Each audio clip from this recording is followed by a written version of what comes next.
শুভসন্ধিয়াসকললৈ প্ৰণাম। মোৰ নাম শ্ৰী ৰোহন মৰাণ। মই আজি প্ৰাৰ্থনা সভাত গৌতম বুদ্ধৰ বিষয়ে দুআষাৰমান ক'ম। গৌতম বুদ্ধ বৌদ্ধ ধৰ্মৰ প্ৰৱৰ্তক। তেওঁৰ ৰাছৰ নাম আছিল সিদ্ধাৰ্থ। তেওঁৰ পিতৃৰ নাম আছিল শুদ্ধোধন আৰু মাতৃৰ নাম আছিল মায়াদেৱী।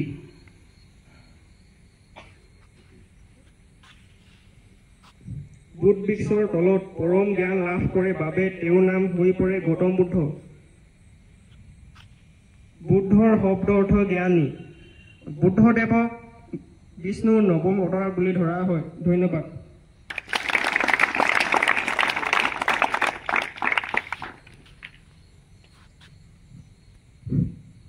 শুভসন্ধিয়াসকললৈ প্ৰণাম।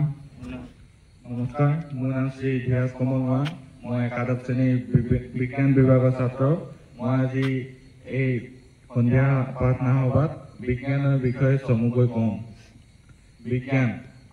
বিজ্ঞান হৈছে আমাৰ জীৱনৰ এক অতি গুৰুত্বপূৰ্ণ আহিলা, যিহৰ দ্বাৰা আমি আমাৰ জীৱনত চলি থকা প্ৰত্যেকটো কাম সমাধান কৰি জীৱনত সফলতাৰ পথত আগবাঢ়ি যাব পাৰোঁ।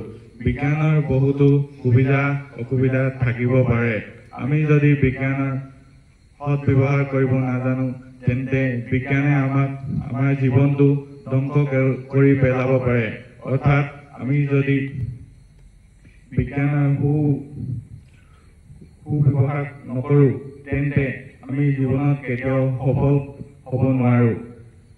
জীৱনৰ এই পথত বিজ্ঞানৰ বহুত গুৰুত্ব আছে।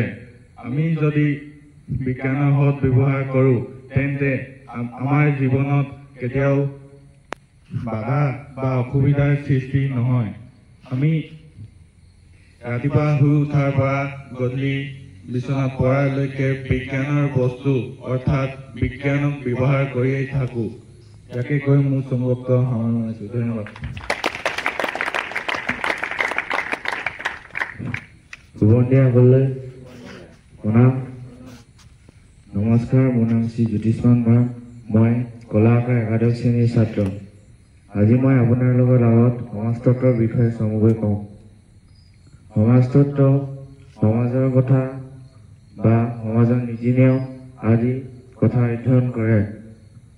সমাজতত্বৰ জন্ম হয় 1848 চনত।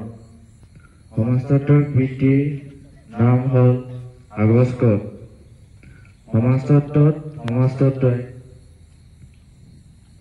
বৈজ্ঞানিক দৃষ্টিভংগীৰে অধ্যয়ন কৰা হয়। ধন্যবাদ। Myself Jadip Luke. Today I am going to say about bank. Bank is a financial institution. In bank we deposit money.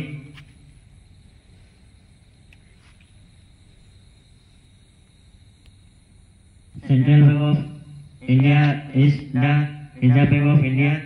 Reserve Bank of India is established on 1 April 1935. The Reserve Bank of India is located on Mumbai. Thank you.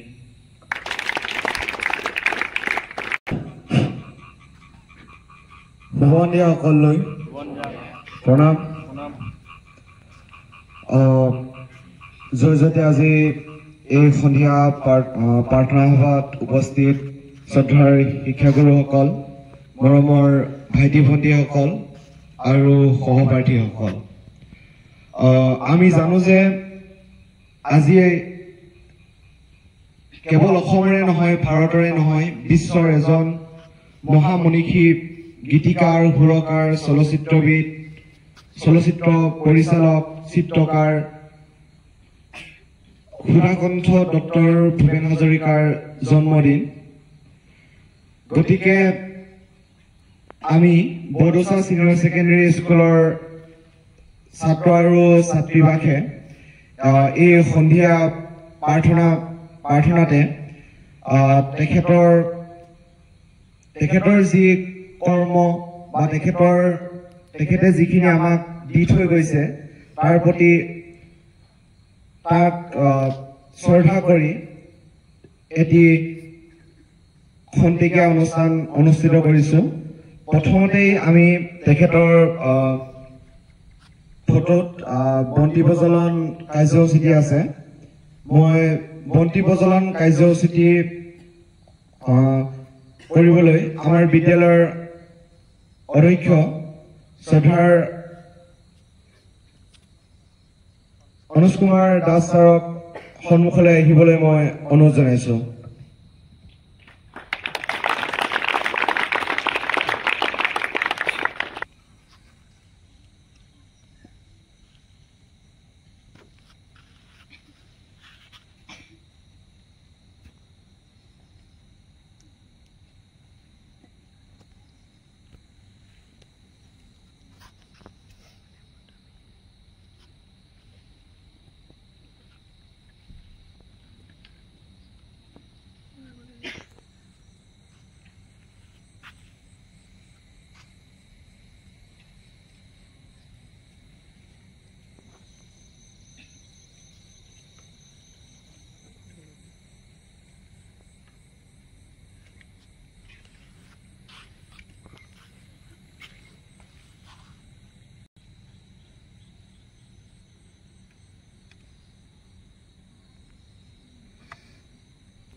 ইয়াৰ লগে লগে মই আমাৰ বিদ্যালয়ৰ অধ্যক্ষ শ্ৰদ্ধাৰ অনুজ কুমাৰ দাস ছাৰক চমুকৈ দুআষাৰ মন্তব্য ৰাখিবলৈ অনুৰোধ জনাইছোঁ।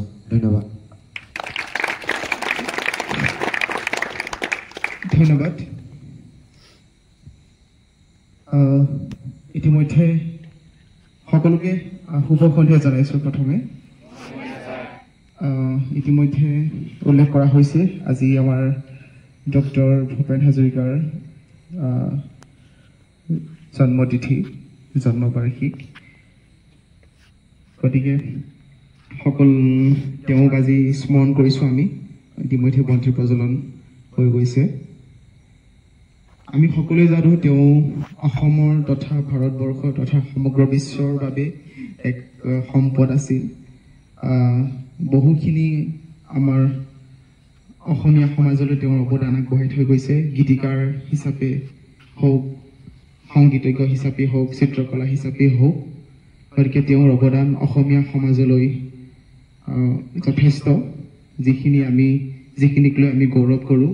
গতিকে তেনে এজন মহান ব্যক্তিৰ জন্মভূমি আমাৰ এই অসম। গতিকে এই অসমখনত জন্মগ্ৰহণ কৰা ডক্টৰ ভূপেন হাজৰিকাৰ প্ৰতি আজি জন্মদিনত তেওঁৰ চৰণত প্ৰণিপাত জনাইছোঁ। আৰু আমাৰ এই বড়োচা ছিনিয়ৰ ছেকেণ্ডাৰী প্ৰাংগণত অনুষ্ঠিত হোৱা এই সন্ধিয়া বেলা তেওঁৰ জন্মবাৰ্ষিক আমি সৰুকৈ হ'লেও শ্ৰদ্ধা জ্ঞাপন কৰিছোঁ। তেওঁৰ বিষয়ে আমি সকলোৱে জ্ঞাত, যদিও ইতিমধ্যে আমাৰ বিপ্লৱ বুঢ়াগোহাঁয়ে কৈছে তেওঁ অসমক কেনেদৰে অসমক লৈ কাম কৰিছিলে, সমগ্ৰ বিশ্ববাসী আমাক অসমখনক চিনাকি কৰাই দিছিলে। অলপ আগতে তেওঁৰ বিদেশত থকা পুত্ৰ তেজ হাজৰিকা আমাৰ অসমত আহিছে আজি জন্মবাৰ্ষিকীৰ দিনা। আৰু লগতে অলপতে আৰু এটা খবৰ পাইছিলোঁ যে তেওঁৰ 100 বছৰ বাৰ্থ এনিভাৰ্চাৰী। গতিকে ইয়াৰ উপলক্ষে মানে কেন্দ্ৰীয় চৰকাৰে এটা খুব গুৰুত্বপূৰ্ণ এটা 100 টকীয়া 100 rupees